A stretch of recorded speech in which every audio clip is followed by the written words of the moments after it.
very low for me, but I know I can do it. Going out will be easier.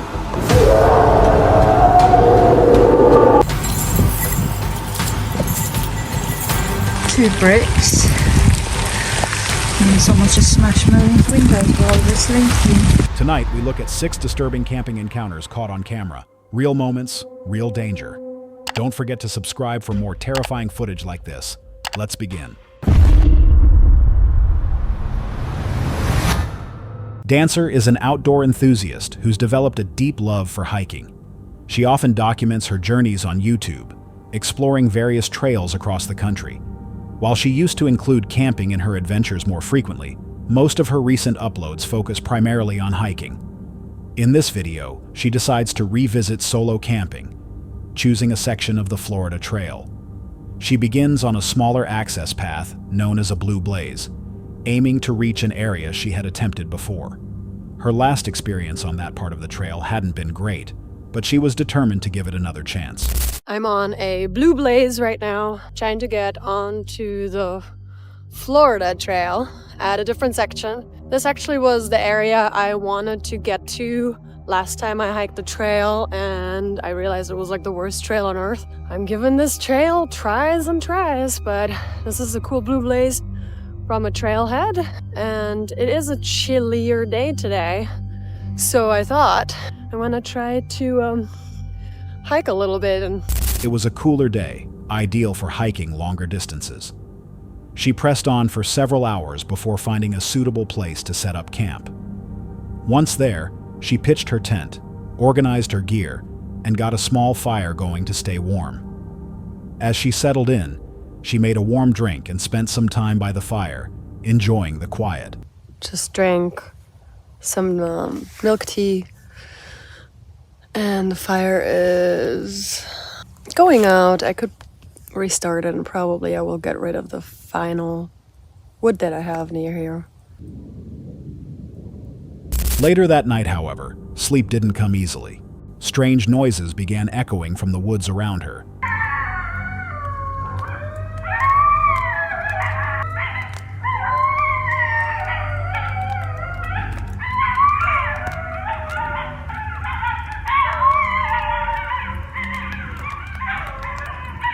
I'm so tired, but I can't sleep. So many sounds. I guess that was a bunch of coyotes just living their best life. They were really close. And it's actually raining a little bit right now, so it's like 10:30, and I went to bed at like really early. Can't sleep. Lots of different sounds.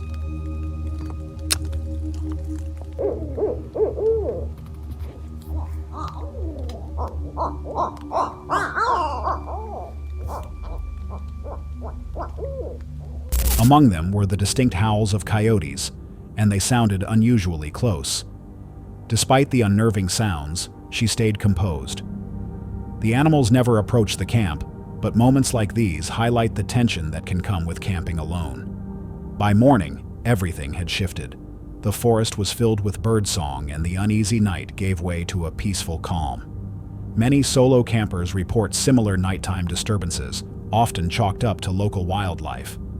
While coyotes are typically harmless, the uncertainty of their proximity and darkness can trigger a strong survival instinct. Would you feel safe sleeping through a night like that, knowing something might be just beyond the edge of the firelight?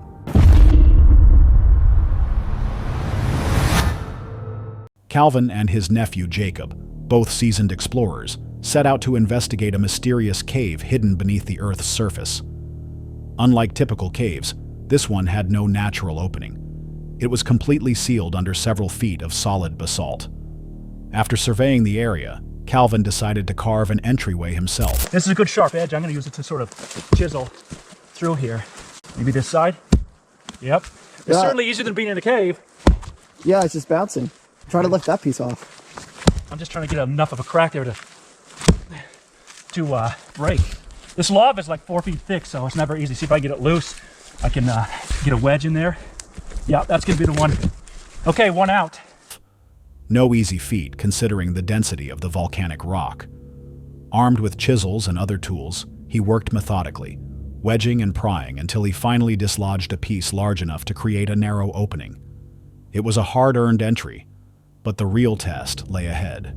Go straight that way down the hill, which you can see from above the ground. We can watch the bubbles. Sometimes you can see where these caves like to go. It's actually warmer in the cave than it is outside. So Jacob's out there freezing, waiting for me for safety. It's warmer in here. It's got a little bit of thermal heating, so it's like 50 degrees, maybe 45. Outside it's like 35. It stays pretty low and it dives really steep, obviously, so I can't turn around. I've got to back in. That's it. There's no other way. It gets really low. I can totally go down here, but I know how far it goes. That's the deal, Jacob. We know exactly where it goes and what it does, but spiders are wintering over in here, and there are several of them. So I'm just going to go slow. I'm still debating whether I want to cram myself down there. The interior of the cave was damp, cramped, and bitterly cold. As Calvin squeezed inside, the tunnel sloped steeply downward, forcing him to crawl backward through the narrow passage. Despite the discomfort, the temperature was slightly warmer underground, about 50 degrees, thanks to geothermal heat. Outside, Jacob waited for safety support. As Calvin ventured deeper, he encountered an unexpected complication. Freaking ceiling moving, man. The main thing I do when I get in a nest of harvestmen is I tuck in my clothes. That's about it. Oh, this is not what I want. Hey, Jacob, I can feel them tickling my back. Clothes bunch up and then they fall on my back. I'm backing underneath this knuckle. This is very low for me, but I know I can do it. Going out will be easier because I don't have to back up the whole way. Harvestman spiders. They covered the walls and ceiling, dropping onto his back as he moved. The space grew even tighter, and the jagged rock scraped against his clothing. Every inch forward added to the discomfort and growing unease. With the tunnel too tight to turn around and spiders continuing to fall on him, Calvin began to question the decision to keep going.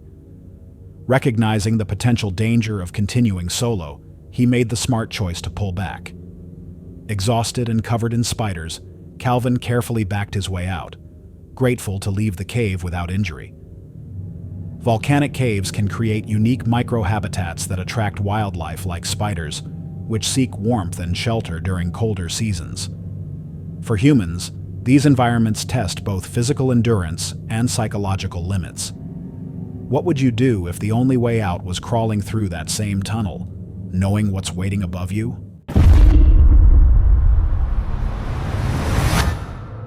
While checking out a construction site, Zachariah came across a deep, unusual hole in the ground. It didn't appear to be part of the official project, and his curiosity got the best of him. He grabbed a stick and started probing around inside. That's when things took a disturbing turn.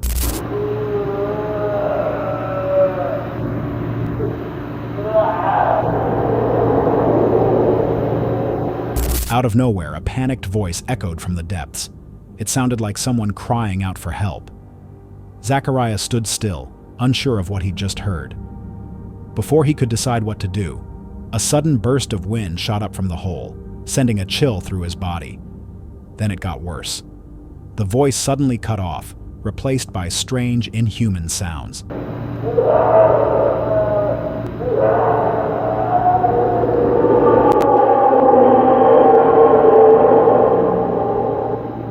These noises grew louder and more distorted, turning into twisted screeches that didn't sound like anything natural. It was as if something had been awakened deep underground, and it didn't want to be disturbed. Some believe the cries might have been part of an elaborate prank, while others think the area could be connected to a forgotten tunnel system or something far more sinister. The unnatural screeches remain a mystery. What exactly was lurking at the bottom of that hole? And was Zachariah the first person to hear it? Or just the only one to walk away? Deep within the forest, where the trails narrow and the silence grows heavy, there are moments that feel off. No birdsong, no breeze. Just the steady crunch of tires on dirt and the sense that something or someone is nearby. Felmo Malaza has explored places like this for years.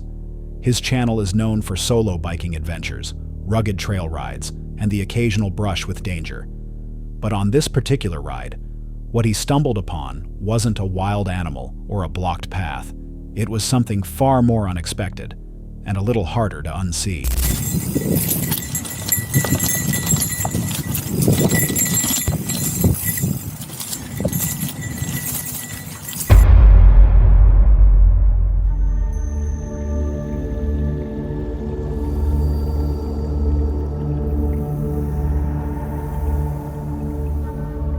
As he pedaled forward, his GoPro caught a glimpse of what he assumed was an animal, maybe a deer. But as the shapes became clearer, the truth hit harder than expected. It wasn't a wild creature, it was a wild encounter. A couple, right there on the trail, pants down, eyes wide, mid-performance. In that moment, everyone froze. 1 second of eye contact, then chaos. The couple scrambled, trying to cover up. Felmel swerved, pretending not to look. Like a true gentleman, he rang his bell again, twice this time, and rode on. Out in the deep woods, people fear shadows and cryptids, but sometimes the strangest thing you'll find is another person. On remote trails, folks act like no one's watching, until someone is. Maybe it's the thrill, or maybe they just picked the wrong trail. So here's a question for you. Have you ever felt bold enough to try what they did? Way out in the middle of the woods where anyone could stumble across you? Drop your answer in the comments. He and Graham had been traveling across the UK in their camper van for years, always accompanied by their 3 dogs. Life on the road had become their routine, filled with quiet moments, scenic stops, and simple pleasures. But on this particular night, something happened that made them question whether van life was still worth it. Which we don't really like to do, but we had no choice. The traffic was awful and the rain was awful, and we just got there a bit late. So we took the doggies for a walk, had something to eat after that, and settled in for the night. We watched I'm a Celebrity, didn't we? Had a bit of a laugh. Yeah. It was quite a fun thing to do, wasn't it?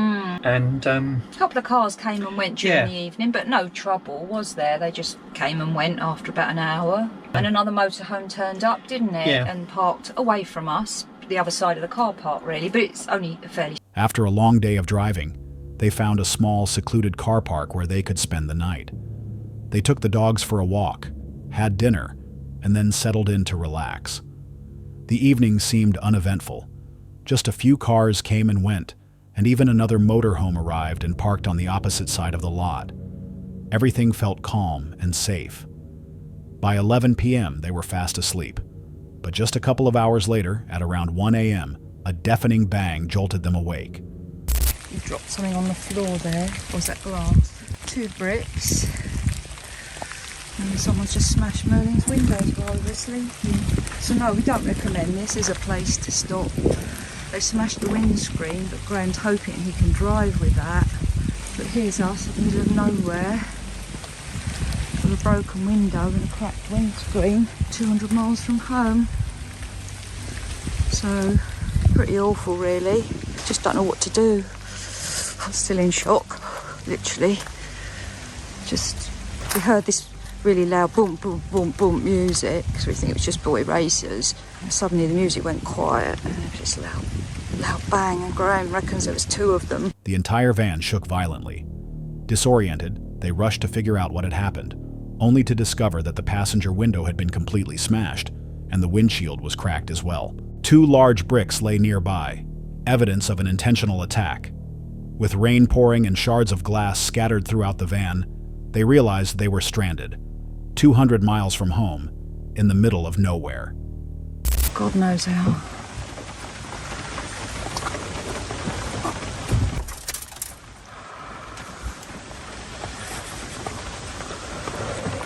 trying to stop it getting any worse. Yeah. First of all, I thought a branch had fallen off a tree onto Merlin, but then I thought, well, hang on, we're not under a tree.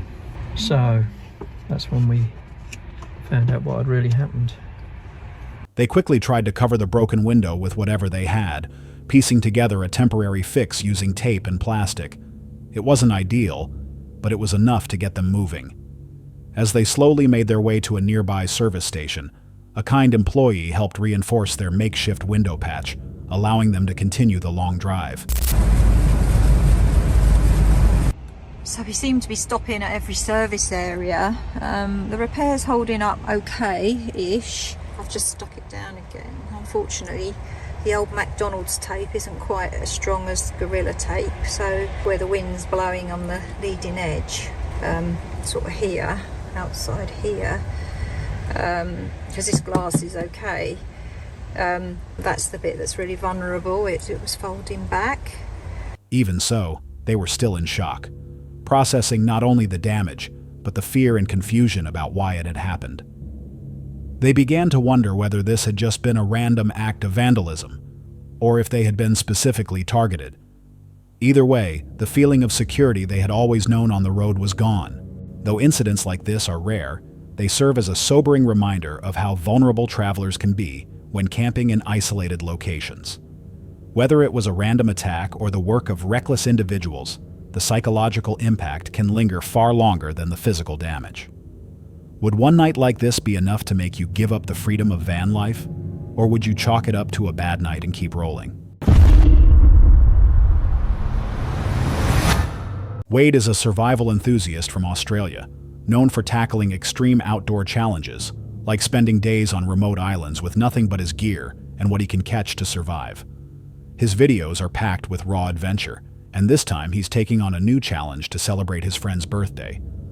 The premise is simple, but brutal. Whatever each person catches that day becomes the other's dinner. On this island, you know, I'm back in Australia, baby. Yeah! And I'm out here with one of my best friends. Come introduce yourself, mate. Hello, brother. We got Indy right here, and it just so happens, guys, that it's his birthday today. We got one of the craziest challenges ever going down. So this is how it's gonna work, brother. Whatever you catch today is what's gonna be my dinner, and whatever I catch for you is gonna be your dinner. We're on. I'm gonna stitch him up. But guys, there's a little bit of a twist. You don't have to pick the best fish you catch for the person. So you can catch something good and be like, nah, you're not eating that one, and catch something absolute rubbish and give him some like puffer fish or something. Just don't kill me or poison me, It's not please. Wadey's birthday, so I don't have to look after him. I can give him whatever I want. But there's a catch. You don't have to choose your best fish. You can serve up whatever you want, even the worst thing you reel in. A little mischief is part of the fun. With the challenge laid out, Wade and his friend set off by boat, heading out into the deep blue.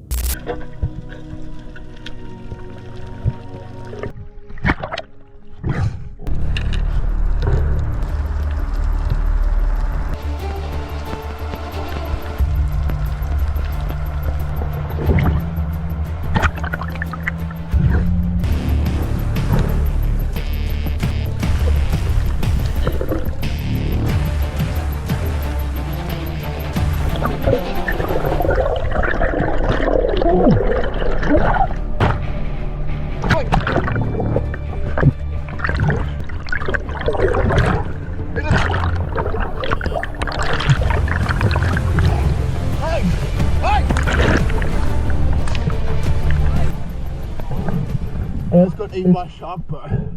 Like proper. Bad, bro. Real bad. That was crazy. That's the closest I've ever been to being eaten by a shark. Attacked my fins. My bite marks on my fins. Oh my goodness. And they'll follow me all the way to the boat. Thank the Lord, I've just got freaking legs. I need a moment, guys. That was actually really scary. I don't know how I feel right now, eh? I just made one of the biggest mistakes ever that literally could have cost me my life out here. You guys saw I just got attacked by a shark. It literally just bit my fin. We're probably a good 2 hours run, guys, back to where we need to get to. If that shark bit me on my leg or a little bit higher up, I would have been completely dead. I made one of the biggest mistakes I've ever made in spearfishing. You guys saw I had a coral trout in my hand and I shot another fish. I was like right near the boat and I was like, I'll just shoot this fish and then I'll have 2 fish I can throw on the boat. And when I shot that second fish, all the sharks came in. You guys saw they were all around me. And he must have thought that like because I was holding a fish also and I'd shot a fish, I didn't have a gun to protect me. I had a fish in my hand and they were coming straight after me. And that's why they bit me. Right now, man, I'm just so lucky to be alive. I got so much adrenaline through my body, I can't even speak. But just goes to show you gotta be so careful out here. The scenery is stunning. Crystal clear water, calm skies, the kind of environment most people only dream of. But beneath the surface, danger lurks. While spearfishing near the reef, Wade has a close call with a shark, closer than he ever expected. In a matter of seconds, one of the sharks attacks his fins. Bite marks are left behind, and the predator trails him all the way back to the boat. Shaken but unharmed, Wade reflects on what went wrong. He had been holding one fish in his hand while shooting at another, distracted and unarmed as the sharks moved in. Without a spear for defense and with blood in the water, he became an instant target. If the bite had landed just a few inches higher, the outcome might have been fatal. Adrenaline rushing, Wade processes the reality. He narrowly escaped a deadly mistake. And while the waters around the island are beautiful, they demand respect. Spearfishing in shark territory requires absolute awareness. Carrying wounded fish can trigger aggressive behavior in even the most docile sharks. Wade's experience is a chilling reminder that a split-second decision underwater can mean the difference between life and death. Would you still dive in after watching something like this? Or is a close call with a shark enough to keep your feet on land? That's all for tonight's video. Which encounter gave you chills? Let us know in the comments below. Got your own experience? We want to hear it. And whatever you do, don't miss what's coming next.